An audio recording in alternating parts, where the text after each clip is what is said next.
Hey y'all, I don't know what's going on with my technology right now. I don't even see myself on here. So let me see something. This is what happens when you go away from your stuff for a minute and try to come back to it.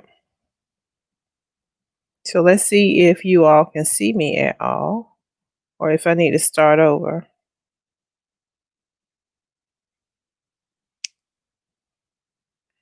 But we will not be discouraged. We'll just start over.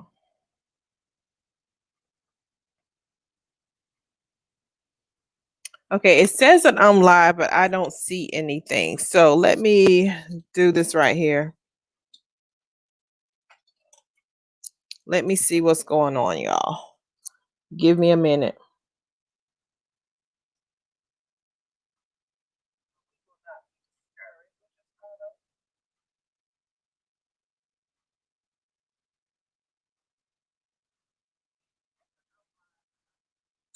Okay, so it looks like we are good. I can see myself on my phone, but for whatever reason, I can't see it on my computer.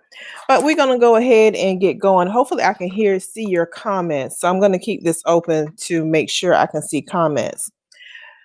But hey, y'all, hey, welcome to the circle. This is T Strong Speaks. I'm sorry, this is Teresa Strong-Myrick of T Strong Speaks. And welcome to the circle. In this circle, we go from living in our hurts to being inspired by them and standing on them. And what I mean by that is we learn how to flip that thing so that those hurts from our past don't creep up in our now and just totally disrupt our lives and keep us from being our best versions of ourselves, right? And, you know, I say that. I know that it's a process. I recognize that. And that's why I'm here. I'm here to help you get through that process as best as I can. Whether you are attending one of my workshops, if you're just listening to these broadcasts, if you are a client of mine, that is what I do. I assist you. So I'm a former police officer, victim advocate, child and family counselor. I am currently a neurotransformational life coach, a best-selling author of well, two-time best-selling author, and a speaker. So we have been talking about a few things. And today, because of what we talked about on Tuesday, we're going to talk about strength. So Tuesday, we talked about how we can we talked about not letting people dictate to you how you should feel. And we talked about grieving and mourning and that sort of thing, because at this time, a lot of people are losing, whether you're losing loved ones, which is so many people are losing loved ones right now, but also losing jobs, losing careers, losing, connections, losing the way we used to live, right? And mourning that. And it's so funny. I was on a call, listening to a call today with a few of my coaches, and they talked about that. So I don't know if they were listening to me yesterday or not. I don't know, but they were talking about that today. So when we talked about that, the word strong came, and how I talked about my personal experience and how when my brother passed about 20 years ago now, I can't believe it's been that long, people wanted me to be strong. And okay, so you all know T Strong Speaks is not just an adjective, a stream of words that I put together, right? Um, Strong is actually my maiden name. Thank you, Ronaldo, for sharing. I appreciate you watching. Um, Strong is actually my maiden name. So I grew up with the last name Strong. And, I got teased a little bit about that. Nothing like crazy, but I did get teased about that just a little bit. And I had some guys who would say T Strong, instead of Teresa Strong, they would say Teresa Weak and those sort of things. But strong became this thing where I tried to live up to that name. And for me, strong meant And y'all chime in here. I asked you all this question. I'm going to read some of the answers that I got if I can get to them. But strong meant to me or became to mean that I did not show any emotions. Um, I I'm looking for the notes here I wrote because I want to cover everything. But it meant that I did not show emotions. It meant that when I was hurt, I did not cry because I was a big girl. Big girls don't be crying out there, when somebody hits you. It meant that and not just crying, but just like kind of no like extreme emotions. Like strong meant to be like even. Like just don't go too high or too low. You just had to stay even. I don't know where I developed this, y'all, but I'm just telling you what strength meant to me. Strength meant not saying anything because to say anything, and I mean like complaining. Don't complain. Don't talk about what's wrong with you. Don't talk about what you don't like and what you don't approve of, blah, blah, blah. You're just supposed to take it and not say anything. Strong meant to me taking the abuse just from what I observed around me. So if someone was treating you bad, if you took it and you stayed, then you were strong. Um,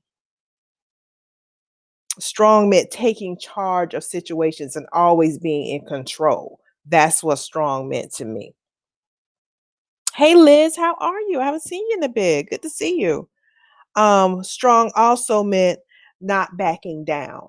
So do me a favor as you're listening, tell me what strong meant to you. Or what do you hear when people say, "Oh, that's a strong person right there," or being a strong woman or being a strong man? What does that signify to you?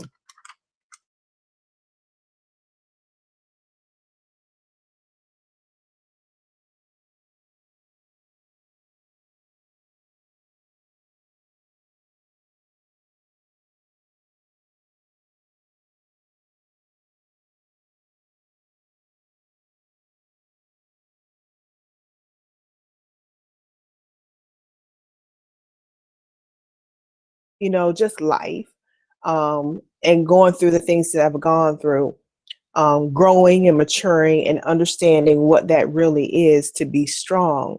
And I think one, Renee responded earlier, strong is resilience, is that when things happen to you that are negative, that are bad, that you keep going, that you keep getting back up.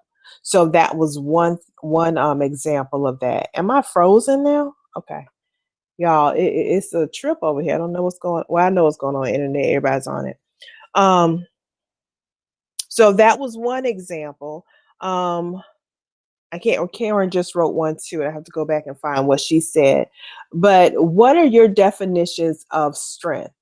Because I want to challenge that right now. I want to challenge those old beliefs about strength and what it is.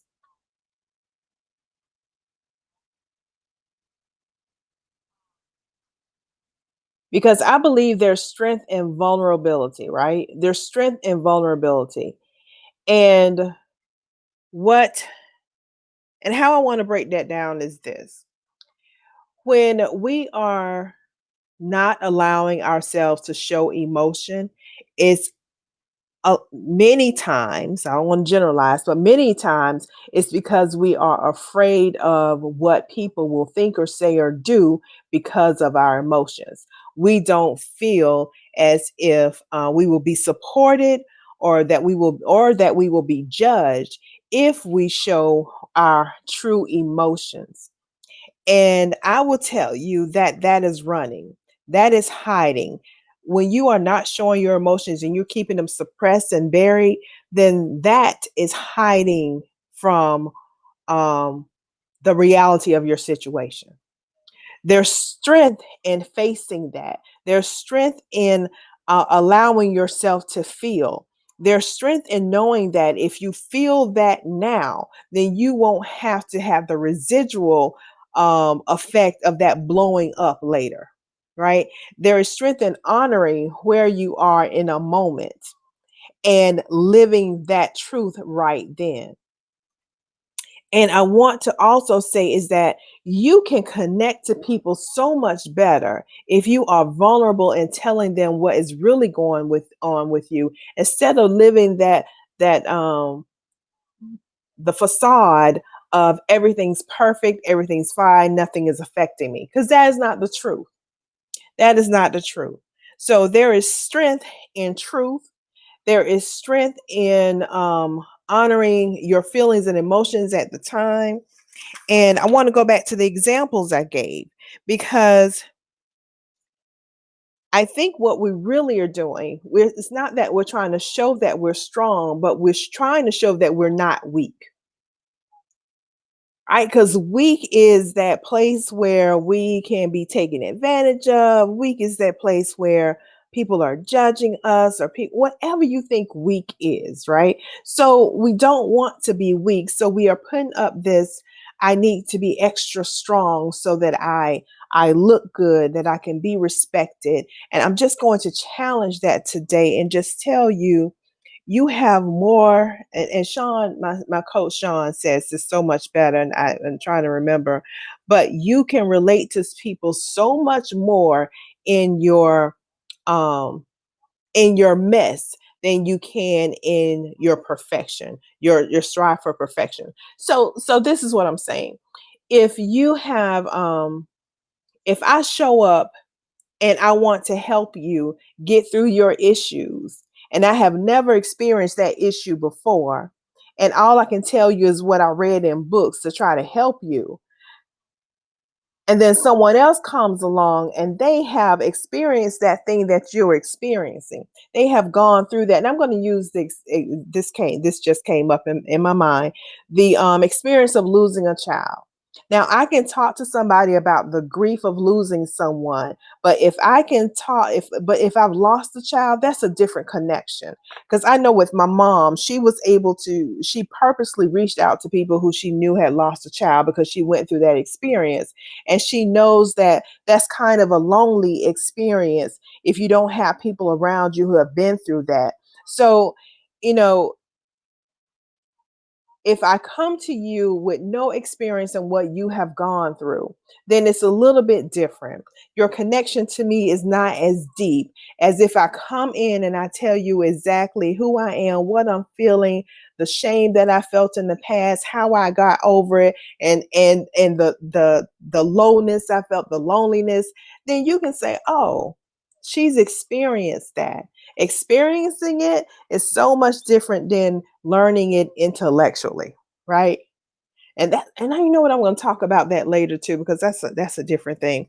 I'm telling y'all, I've been gone for a minute, and I have just come back with all this stuff that I want to talk to you all and share with you. But I wanted to go over that strength part, because I think we get so caught up in trying to be something that we are not, when we try to say that try to show that we're strong. And I want us to really have an understanding of what that strength is. So I wanted to read what Karen had written earlier. So let me see if I can find that.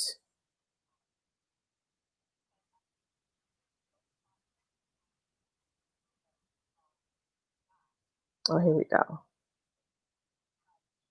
So I wanted to read this because it is just, I love this place of awareness, because it takes you going through something to get to this point. She said the first thing she thinks of is to be strong is to know you can't do it alone. Your mindset must say, I need help. And that's the other thing, right? So that brings up two things for me. First of all, it takes strength to ask for help and not try to do everything by yourself and show that level of perfection. That causes you stress anyway, right? That causes you stress anyway. So you may as well ask for some assistance, because see, your results are stronger. Your ability um to handle the task is better when you bring in someone else who can add, so who can lend a helping hand, who can lend some extra thoughts, some outside thoughts, to something that you may not have even thought about, some outside experience that you don't have, to whatever that is, and get the assistance that you need. The other thing is Strength is, because I think I wrote down, no backing down, staying in your lane, um, taking charge, control. A lot of people equate strength to being in control of all things in every situation. Y'all, that will wear you out. That will completely wear you out. I believe that there is strength in you realizing and recognizing that there's a power greater than you, a power greater than you that that can handle all things. You only need to handle a portion of the things. You don't have to take in take on all the parts of a thing, right? And and I'm speaking of the bigger picture, that you have to have some kind of you have to have some kind of faith in something else that's bigger than you. And that is somewhat of a submission, right? That's a submission to giving up control of certain things. And you that's on the bigger level, but also even in relationships with significant others, with people, your co-workers, giving up the need to, let's just say that, the need to control every part of a situation. Y'all know these folks, they tell you to do something, and before you can even get halfway done with the project, they looking at you to see how you're doing it. And then before you can get finished to your end result, they've already come in to show you how they would do it or how you should do it, because it needs to be done exactly the way they need you to do it. And what do you say? Well, you might as well do it then. What you give it to me for if you're going to come over here and tell me exactly how it needs to be done? Because see, everyone is not going to do things the same way. See, I'm like this with my kids. I've learned to be this way. So if I tell my son to go wash dishes, I let him go wash the dishes the way he needs to wash the dishes, right? I don't hover over him and tell him you have to do it this way because this is the way I did it. I just need you to get my dishes clean.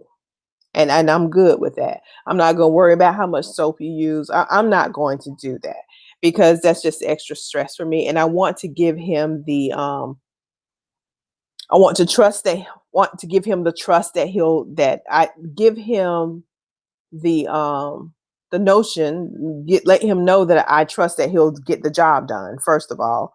The other thing is I told him to do it so that I can go chill, so I can go relax, so I can go do something else. If I'm worried about how he's doing it, then I'm not doing that, right? That defeats the whole purpose. And the other thing is, he doesn't have to do it exactly the way I do it in order for the job to get done. He doesn't.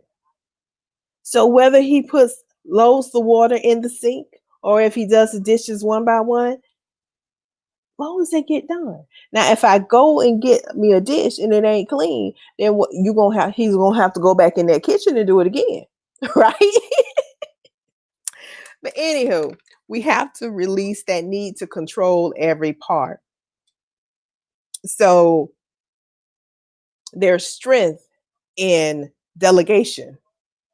There's strength in delegation, y'all. And it is so much more relaxing for you. You get some more time on your hands.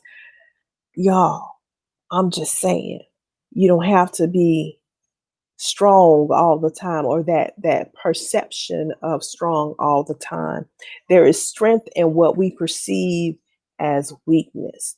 So I hope I gave you a few things to think about. Um, and that's it. That's all I want to share with you all. I don't see any questions or any other comments. So I'm going to let you all go. I'm going to let you all go. I want you to have a great night. If this was good for you, please share it with someone else, because someone out there is struggling. Someone is out there struggling. They're stressed out trying to be this strong person, and it's not even necessary. Especially our poor men. Our poor men, we don't give them a break. We won't let them show any emotions. We want to call them names because they get emotional about things. Man, we're all human. Why do we have this where only certain people can show emotions, only acceptable for certain people? Whatever. if y'all don't show these boys or allow these boys and men to show their emotions, it's going to turn into something that you don't want, right? So allow them, give them that space, give them that space. So I think that's all I wanted to share with you all. We're almost at 20 minutes, so I'm going to let you all go. Remember, be good to you so that you can be good to others. Oh, and if you have not gotten my book, please let me know if you're interested. Look, if you haven't gotten my book, get the book. The book is like the basis for everything I talk about in terms of how we turn those our negative view on our past into something positive, so it doesn't have that negative energy and it doesn't hold on to us the way it does. So get the book, Attacking Anger, Died in Love. It's on Amazon, but if you want an autograph copy with the workbook, then please reach out to me. I will drop the link in here when we're done. All right, y'all have a good one. Remember, be good to you so that you can be good to others. And I will see you guys likely next week on Tuesday. So bye.